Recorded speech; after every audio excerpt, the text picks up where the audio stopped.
It began with a door that should have stayed locked. Every night, when the corridors of Halberton Memorial Hospital fell silent and the fluorescent lights dimmed to their low, familiar hum, one door in the research wing would beep softly and unlock itself. No one ever saw who entered.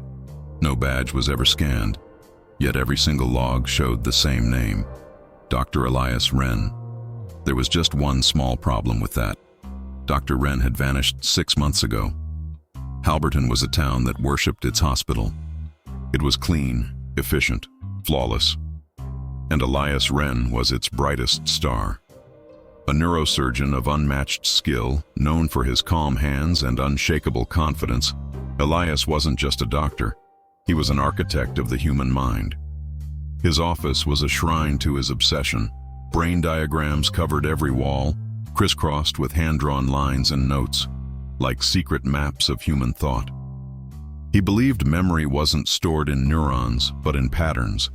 And if you could just rewrite those patterns, you could erase pain, fear, even the past itself.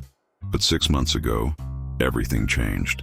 A patient under his care slipped into a coma during what was supposed to be a routine brain stimulation. Rumors spread like wildfire that Elias had been experimenting beyond his clearance, pushing boundaries that no one else dared to cross. Then, one morning, he was just gone. No note, no goodbye, just his ID card, somehow still active in the system, and a silence that never quite left the building.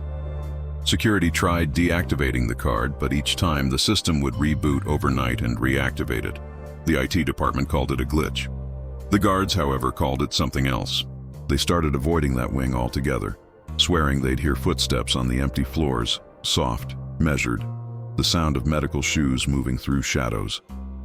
The hospital stayed pristine by day, but by night, a chilling unease crept through its halls, carried on the faint buzz of lights, the whisper of air vents, and the metallic click of that same door unlocking itself.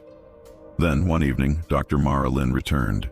She'd been Elias's closest colleague, maybe even his only friend. Where he was brilliant and detached, she was methodical and careful. She had always admired him, but she also feared his ambition.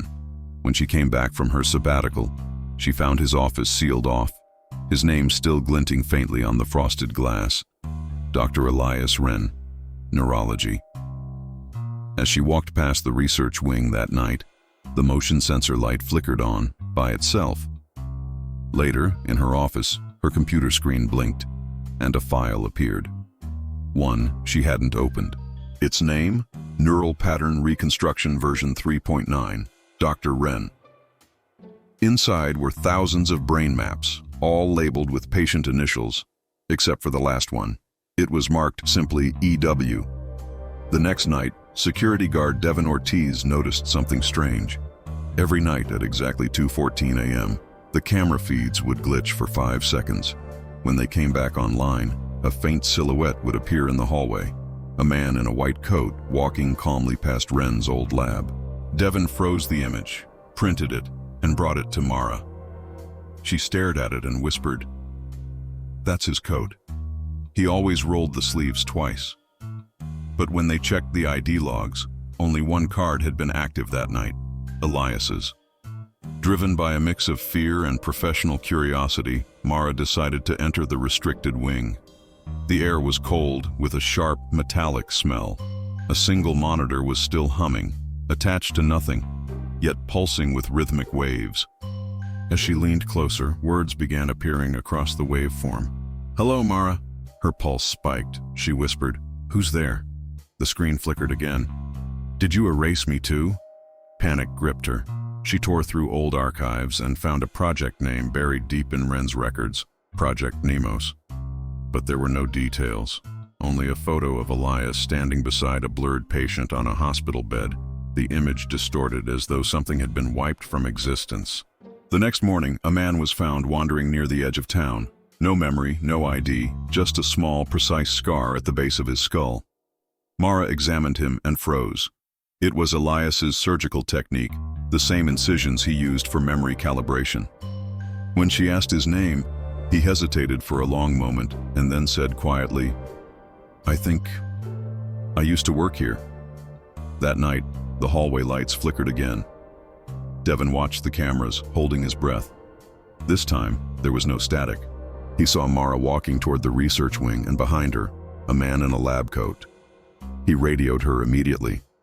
"Dr. Lin, you're not alone." She turned sharply. The hallway was empty, but on the monitors, the man was gone. Back in her office, Mara opened Wren's project file again. More text had appeared in his own handwriting. "If you're reading this, it means the system works. The mind can be rewritten, but the pattern doesn't disappear. It migrates." The cursor blinked. Then a new line formed on its own. "I thought I erased myself, but the hospital remembered." The lights in her office dimmed, the screen went black, and then a single photo appeared. It was Mara, sitting right there at her desk, taken just seconds ago. The following morning, maintenance found every door in the West Wing had locked and unlocked in perfect sequential order, as if someone had walked right through them. But the security logs showed no one. Dr. Wren's ID was gone from the recent access list, replaced by a new name. Dr. Mara Lin. Days turned into weeks. Mara stopped going home. She told the staff she needed to finish what he started. She moved into Elias's old office and spent her nights talking to herself. Nurses swore they saw two silhouettes reflected in the observation glass, both in white coats. Months later, while cleaning out the sealed research area, administrators found a box labeled Audio Logs, Wren-Lin Experiment. Most of the recordings were dry, clinical, until one undated file. Static filled the start. Then a voice, "Elias. If this works, no one will remember I existed." Mara replied softly, "Elias, you can't just erase yourself." His final words were chilling. "Isn't that the point?" Then silence, followed by a faint, distorted whisper of her name. Mara. When the hospital prepared for renovation, Wren's old office was cleared.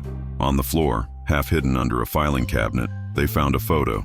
Elias and Mara smiling in front of the hospital. But Elias's face was faded, almost erased, while Mara's eyes seemed to look straight at the viewer, alive, aware. That same night, at exactly 2:14 a.m., the door in the research wing beeped and unlocked again. Security footage caught a burst of static, then a flicker of movement. When the lights returned, a hospital ID badge lay on the floor inside the doorway. The name, Dr. Elias Wren. The issue date, tomorrow. To this day, no one touches the system. The lights still flicker at 2:14 every night, and the access records still show one active user, Dr. Elias Wren. They say some memories never die, they just migrate. Some minds refuse to be erased, and in Halberton Memorial, the experiment never ended. The hospital didn't forget Elias Wren. It remembered him, exactly as he wanted, because every time they try to delete him, he logs back in. Thank you so much for joining me on this chilling journey. If you enjoyed this story, don't forget to hit that like button and subscribe for more tales from the shadows. Stay curious, and see you next time.